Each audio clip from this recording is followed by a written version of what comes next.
1913, Brancusi really entered the international art world, exhibiting in the Armory Show in New York. It is fairly amazing to be able to give an exhibition to this sculptor now in 2013. The exhibition will consist of major bronze sculptures by Brancusi. The Sleeping Muse, the Newborn, Head, the Fish, Mademoiselle Pogani.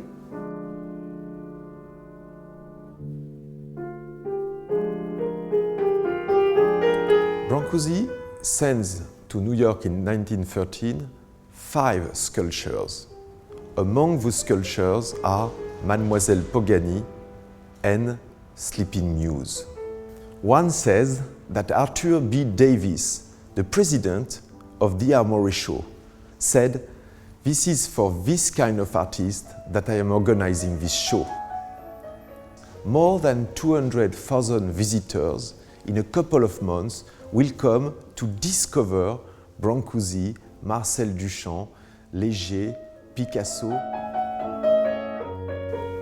Following the success of the Armory Show, Brancusi is invited in 1914 to present what is his first solo show in the world. John Quinn, who is the greatest American collector of his days, acquires his first sculpture of Brancusi. And he will own, at the end of his life, more than 30 sculptures by Brancusi.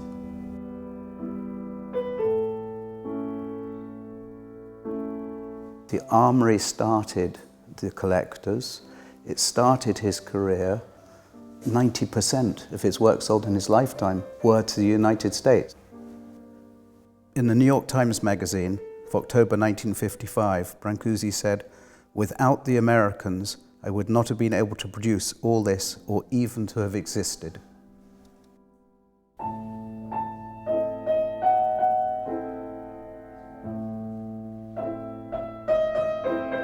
When Brancusi died in 1957, he appointed as sole legatees his very close friends, Istrati and Dumitrescu. And when they died in turn, they appointed Theodore Nicole, the nephew of Dumitrescu, as sole legatee. You probably know that the artist all the time denied that he was an abstract artist. As a matter of fact, he wanted to represent or to show the essence of things. The movement of the fish, not the fish itself, and maybe in the spirit of the movement.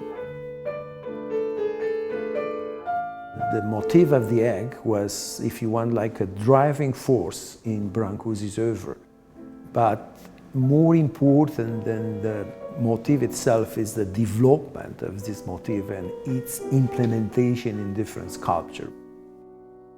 Simplicity and universality are the keywords of Brancusi's sculpture.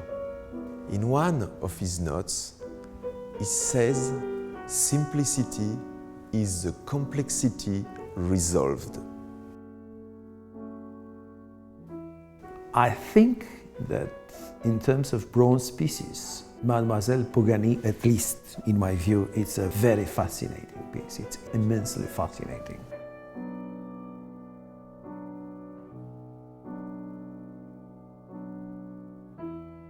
Everywhere I look, I can see the power and influence of Brancusi.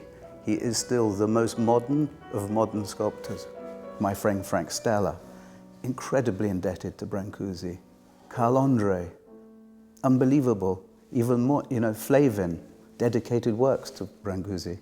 None of these artists would really be the same without Brancusi.